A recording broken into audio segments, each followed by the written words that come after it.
19 नवंबर 2025 के दिन नोएडा का एक थाना पड़ता है जेवर और इसी थाना क्षेत्र में एक गांव पड़ता है जहांगीरपुर। इसी गांव में एक इलाका पड़ता है कुम्हारान और इसी इलाके में एक महिला की एक पुराने से खंडर बने घर में लाश दफनाई जा रही थी। एक गड्ढा खोदकर उस लाश को उस गड्ढे में दफनाया जा रहा था। तभी एक व्यक्ति इस पूरी जो हरकत होती है इसे कैमरे में कैद कर लेता है, मोबाइल के कैमरे में, और फिर इसी की सूचना वो पुलिस को दे देता है। पुलिस भी मौके पर फौरन दाखिल हो जाती है। जैसे ही पुलिस आ जाती है, जो भी व्यक्ति इस महिला की लाश को उस घर के बंजर जमीन में दफना रहे थे वो जगह से मौके से फरार हो जाते हैं, भाग जाते हैं। पुलिस मौके पर आ जाती है, लाश को कब्जे में लिया जाता है। लाश एक महिला की होती है और पुलिस जब आगे जांच कर रही होती है कि आखिरकार इस महिला की हत्या किसने की थी और वो कौन लोग थे जो इस महिला की लाश को यहाँ दफना रहे थे। जितनी भी वहां पर भीड़ इकट्ठा हुई थी, भीड़ में एक चर्चा चल रही थी कि यह महिला का नाम रंजना है। पुलिस को जब पता चलता है कि यह महिला रंजना नाम की महिला है और इसी इलाके में किराए के मकान में रहा करती थी, पुलिस उस महिला के बारे में पूरी जानकारी जुटाती है। पता चलता है कि वो महिला अकेली ही इस इलाके में एक किराए का कमरा लेकर रहा करती थी। इस महिला का पति और इस महिला के बच्चे हरियाणा राज्य में रहने वाले होते हैं। पुलिस उस महिला के पति से पूछताछ करती है, फोन पर उनसे बात करते हैं। तो जो उस महिला का पति होता है वो बताता है कि मेरा उस महिला से कोई रिश्ता नहीं है और उस महिला के और मेरे संबंध 10 साल से खत्म हो गए हैं। वो महिला मेरा घर छोड़कर जा चुकी है और मैं अपने बच्चों के साथ अपने घर पर हरियाणा में रहता हूँ। तब पुलिस उस महिला का नंबर लेती है और उसके कुछ कॉल डिटेल्स निकाले जाते हैं। तो पता चलता है कि वो महिला काफी सारे ऐसे पुरुषों के संपर्क में थी, उनके संबंध में थी। इस महिला के फोन पर काफी सारे लोगों के अक्सर फोन आया करते थे, लेकिन इसी कॉल्स में 2 लोग ऐसे होते हैं जिनकी इस महिला से ज्यादातर बात हुआ करती थी और एक का नाम होता है बंटी, दूसरे व्यक्ति का नाम होता है राकेश। इन दोनों में से जब बंटी को पुलिस गिरफ्तार कर लेती है और उससे पूछताछ करती है तो ये पूरी कहानी खुलकर सामने आ जाती है।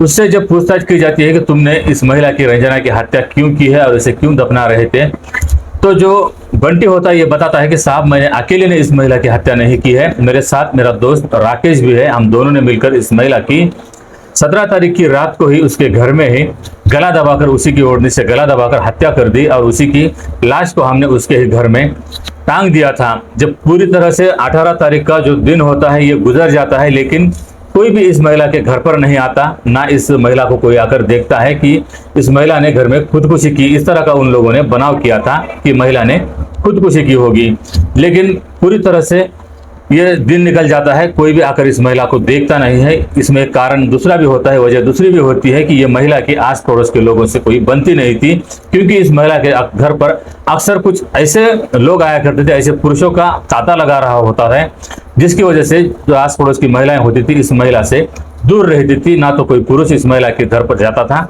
ना कोई महिला इस महिला के घर पर जाया करती थी।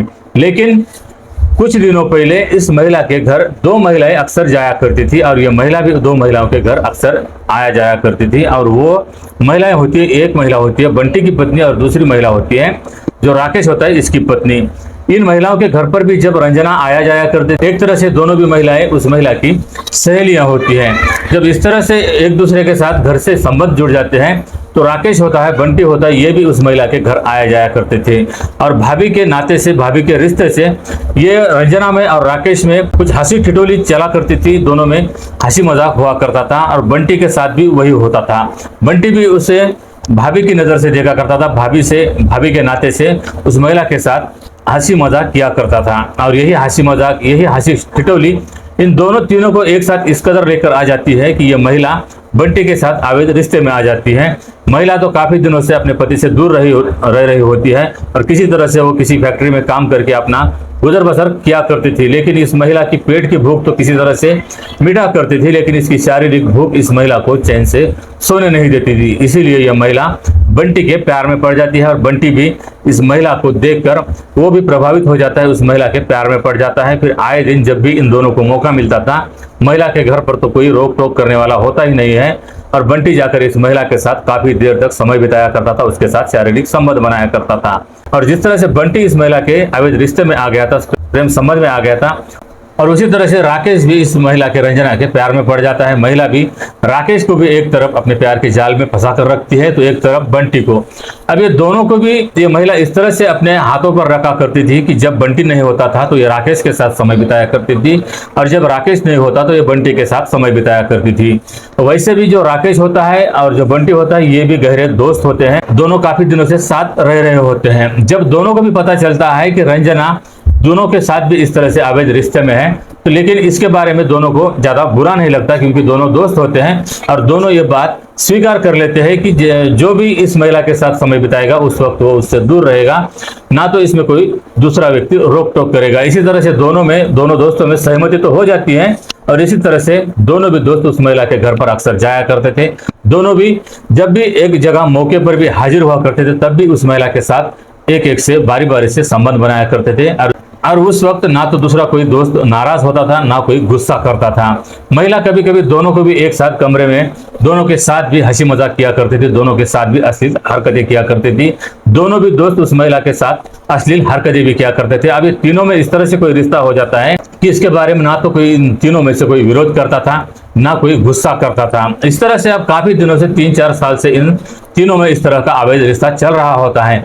लेकिन इसी की भनक जब बंटी के पत्नी को चलती है कि बंटी का रंजना के साथ इस तरह से अवैध रिश्ता जम गया है, और बंटी आए दिन रंजना के साथ समय बिता रहा है, उसके घर पर ही रहता है, तो बंटी की पत्नी अपने पति को समझाने की कोशिश करती है। लेकिन बंटी के दिलो दिमाग पर रंजना के प्यार का भूत सवार होता है, इसलिए वो अपनी पत्नी की बात मानने से मना कर देता है। तभी उसकी पत्नी अपना घर छोड़कर अपने मायके चली जाती है।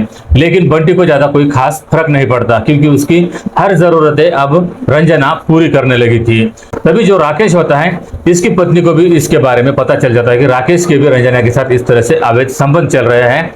तो राकेश की पत्नी भी राकेश को समझाने की कोशिश करती है, लेकिन राकेश भी अब रंजना के प्यार में इस कदर अंधा हो चुका था कि क्या वो अपनी पत्नी की बातों पर ध्यान ही नहीं देता, ना अपनी पत्नी पर ध्यान देता है। इसी वजह से राकेश की पत्नी भी उसे छोड़कर चली जाती है। अब इस तरह से दोनों भी अब रंजना के घर पर आया करते थे। दोनों की भी जो शारीरिक जरूरतें होती थी ये रंजना पूरी किया करती थी, और रंजना की जो शारीरिक जरूरतें होती है ये दोनों पूरी किया करते थे। इसीलिए इन दोनों को अब पत्नी की कोई कमी महसूस नहीं हो रही थी। लेकिन फिर भी ये अपनी पत्नी को किसी तरह से मनाकर वापस आने के लिए कहते हैं, लेकिन दोनों की भी पत्नियां वापस आने से मना कर देती है। जब तक तुम रंजना का रिश्ता नहीं तोड़ दोगे तब तक हम घर पर लौट कर नहीं आएंगे, इस तरह से दोनों की पत्नियां कहती हैं। लेकिन फिर भी इन्हें उतना कोई फर्क नहीं पड़ रहा था। लेकिन एक दिन ऐसा समय आ जाता है कि ये जो महिला होती है रंजना, अब इन दोनों से ये ऊब जाती है, अब इन दोनों से इस महिला का दिल भर जाता है। तो ये महिला अब तीसरे व्यक्ति के प्यार में पड़ जाती है। जब ये दोनों नहीं होते थे तो ये महिला फिर तीसरे व्यक्ति को घर पर बुलाकर उसके साथ समय बिताने लगी, उसके साथ संबंध में आ गई, उसके साथ घंटों शारीरिक संबंध बनाया करती थी। जब इसके बारे में बंटी को पता चल जाता है, जब राकेश को पता चल जाता है कि इस महिला की वजह से हमारे दोनों के भी घर टूट गए, हमारी पत्नियां हमें छोड़कर चली गई हैं, और ये महिला अब हम दोनों के साथ इस तरह से विश्वासघात करके ये तीसरे की हो गई है, तब इन दोनों को काफी गुस्सा आ जाता है।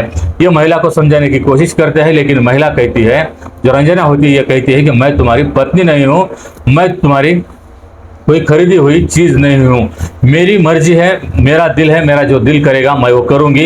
इस तरह से उल्टा इन दोनों को ही अब ये डांटने लगती है, क्योंकि उस महिला को अब इन दोनों से भी अच्छा सहारा मिल चुका था, इन दोनों से भी अच्छा कोई पुरुष मिल गया था। इसीलिए ये महिला अब इनसे इस तरह के वाद विवाद करने लगते। इस तरह से इन दोनों को अब अपने घर से निकाल फेंकती हैं। तब इन दोनों को काफी गुस्सा आ जाता है, और गुस्से में आकर ये दोनों ये महिला को ही अब खत्म कर देने की योजना बना देते हैं। और 17 तारीख की रात को जब ये महिला अपने घर पर ही होती है, तो ये दोनों उस महिला के घर पर पहुंच जाते हैं। और इस महिला के घर पर वैसे भी कोई आता जाता नहीं था, और इसी का ये फायदा उठाते हैं, घर के अंदर दरवाजा बंद कर देते हैं, और उस महिला की उसी की ओढ़नी लेकर गला घोट देते हैं। उस महिला का गला घोटकर उसे ऊपर के किसी एक छत से लटकाया जाता है, और देखने वाले को ऐसा लगना चाहिए कि इस महिला ने खुदकुशी की हो। इस तरह से उस महिला की हत्या करके उसे लटकाया जाता है।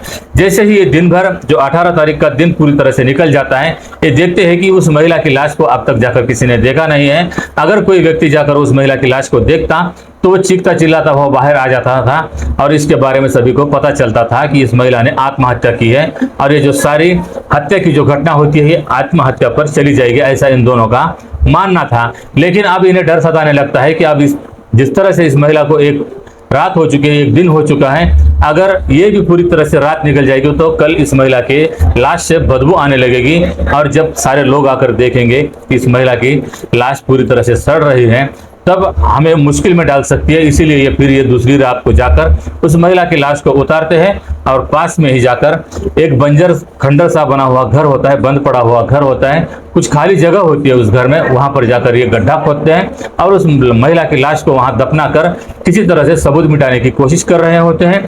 लेकिन इन दोनों पर किसी की नजर पड़ जाती है, और कोई युवक इन दोनों को ऐसा करते हुए एक मोबाइल में वीडियो शूटिंग बना लेता है। उसके बाद यही वीडियो पुलिस को भेजता है और कहता है कि इस तरह से एक महिला की हत्या कर दी गई है और उस महिला की लाश को दफनाया जा रहा है। तभी पुलिस मौके पर आकर महिला की लाश को तो ताबे में लिया जाता है, कब्जे में लिया जाता है, इसे पोस्टमार्टम के लिए भेज दिया जाता है, और इन आरोपियों को पुलिस ने इस तरह से गिरफ्तार कर लिया है। इन दोनों पर अब मामला दर्ज करके इन्हें अब जेल भेज दिया गया है। तो दोस्तों, इस पूरी कहानी को आप लोगों को सुनाने का उद्देश्य किसी की भावनाओं को आहत पहुंचाना या किसी को बदनाम करना नहीं है, बल्कि ऐसी घटनाओं से आप लोगों को सचेत करना है, सावधान करना है कि किस तरह से कोई महिला अपनी शारीरिक जरूरतों को पूरा करने के लिए किसी शादीशुदा या फिर गृहस्थी में रहने वाले इंसान को अपने प्यार के जाल में फंसा तो लेती हैं, लेकिन जब ऐसी महिलाओं का दिल भर जाता है, जब ऐसी महिलाएं ऐसे पुरुषों से ऊब जाती है, तो ऐसे फिर वाद विवाद पड़ जाते हैं और ऐसे ही फिर हत्या जैसी घटनाएं सामने आ जाती है। तो दोस्तों, इस पूरी कहानी के बारे में आपकी क्या राय है, ये कमेंट में जरूर बताएं। अगर ये वीडियो, ये जानकारी आप लोगों को पसंद आई हो तो इस वीडियो को लाइक और चैनल को सब्सक्राइब करना ना भूलें।